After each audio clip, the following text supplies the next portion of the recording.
Info Intox avec vous, Thibault Francesquet, bonjour. Bonjour Raphaël. On s'intéresse aux élections législatives, toujours en France, scrutées de près, à l'issue très incertaine, après les résultats du premier tour qui ont placé le Rassemblement national en tête. Devant le nouveau Front populaire, on a vu apparaître un débat sur l'écart de voix entre les deux. Certains à gauche accusent les médias de gonfler le score du RN.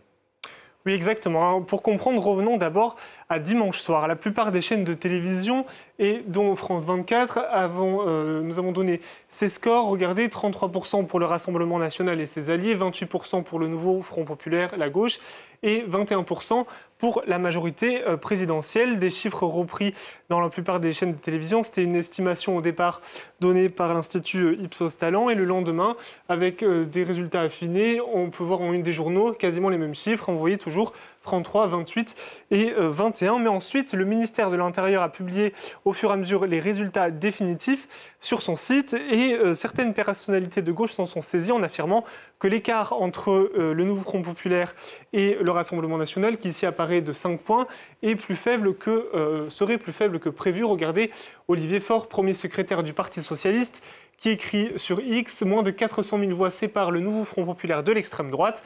Et il s'appuie sur cette capture d'écran où on peut lire Rassemblement national 29% et Union de la gauche, nouveau Front populaire 27,99, donc 28%. Et effectivement, 9 374 000 voix pour l'un, 8 974 000 pour l'autre, ça fait bien 400 000 voix d'écart. Et on a ensuite la députée insoumise Alma Dufour qui accuse les médias. Regardez, les médias auront passé la soirée électorale à annoncer des résultats nationaux gonflant le RN. Verdict, le RN et le nouveau Front populaire sont à moins de 2% d'écart. Oui, mais alors qui dit vrai, Thibault? Est-ce qu'il y a une erreur dans les estimations et les résultats diffusés? Bien non, en fait, il n'y a pas d'erreur, mais une différence de prise en compte des nuances, puisque quand, comme la plupart des médias, nous avons annoncé ces résultats dimanche soir, dans les 33%, il y avait Rassemblement national et Alliés. C'est ça qui a son importance.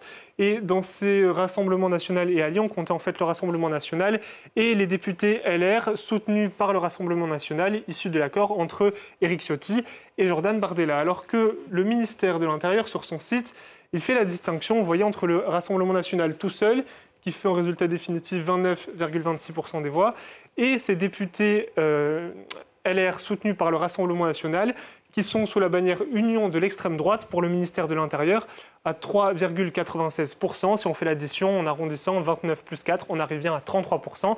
Donc il n'y a pas eu d'erreur de la part des médias qui sont ici accusés à tort par cette députée insoumise. Autre polémique autour du député insoumis, cette fois David Guiraud. Ses propos ont souvent fait polémique. Il serait soutenu aujourd'hui par la majorité présidentielle pour le second tour. Oui, effectivement, c'est en tout cas ce qu'affirme Marine Le Pen.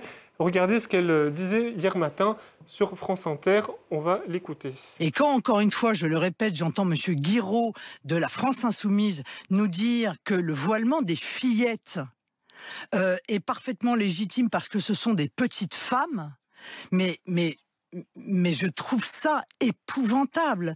Je veux dire, ça nous met tous au bord de la nausée, et ce sont pour ces gens-là qu'Emmanuel Macron appelle les électeurs à se déplacer aux urnes.